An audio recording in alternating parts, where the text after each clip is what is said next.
I used to work at Hillcrest Market, a rundown grocery store on the edge of a small town.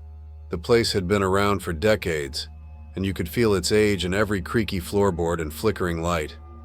It wasn't the kind of place that people raved about, but it was dependable, a quiet little corner of routine for locals. I worked the night shift, mostly restocking shelves and cleaning up. It was boring work, but I didn't mind. At least not until that night. It started like any other shift. I clocked in at 9 p.m., nodded at my coworker Jenny as she clocked out, and set to work. The store was dead quiet as usual. By 10, I was pushing a cart loaded with boxes of frozen dinners toward the freezer aisle. That aisle always gave me the creeps. Something about the hum of the freezers and the dim, bluish light made it feel colder than it should have been, like the kind of cold that seeps into your bones. As I stacked the boxes on the shelves, I noticed something odd. One of the freezer doors at the far end of the aisle was slightly ajar.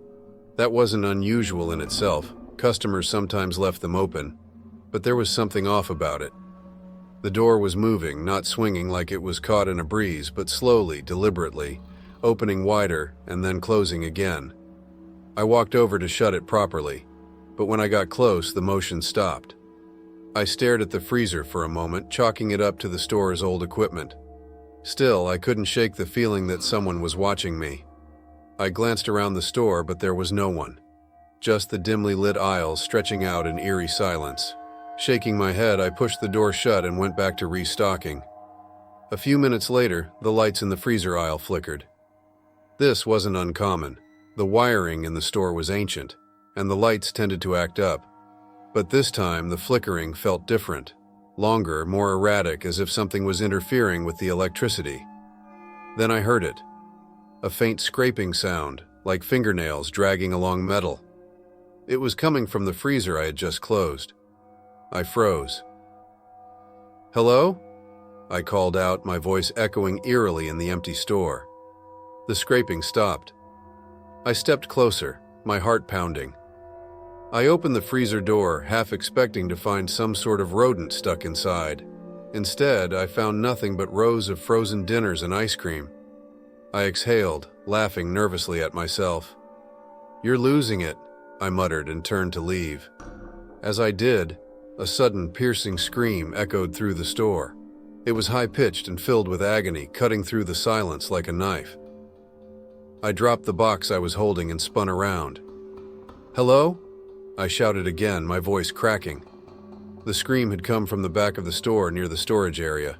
I grabbed my phone, its dim flashlight suddenly feeling like a poor substitute for the store's flickering lights, and made my way toward the noise.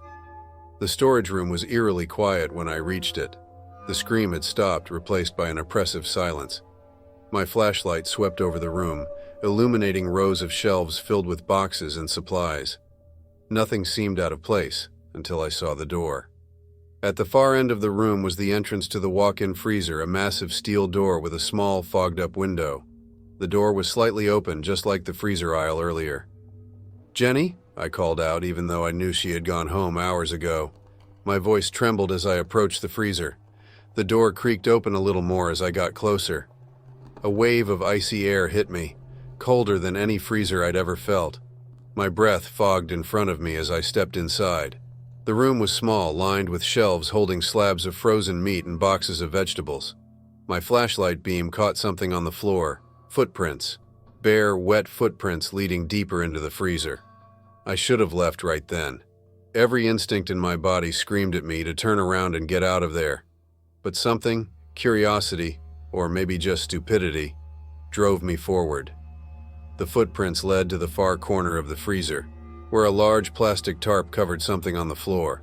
My hands shook as I reached for the tarp, pulling it back slowly. Underneath was a pile of old, rotting meat, but that wasn't what made my stomach churn. Nestled among the meat were bones, human bones, stripped clean and yellowed with age. I stumbled back, my flashlight clattering to the ground. The beam swung wildly, illuminating the far wall of the freezer. That's when I saw it. A figure stood there, partially obscured by the shadows. It was tall and emaciated, its skin pale and stretched tight over its bones. Its eyes were sunken, dark pits that seemed to swallow the light. It stared at me, unmoving. its head tilted slightly as if curious about my presence. I couldn't move. My legs felt like they were frozen to the spot. The figure took a step forward, its bare feet making no sound on the icy floor. Then it smiled. Its mouth stretched unnaturally wide, revealing rows of jagged, blackened teeth.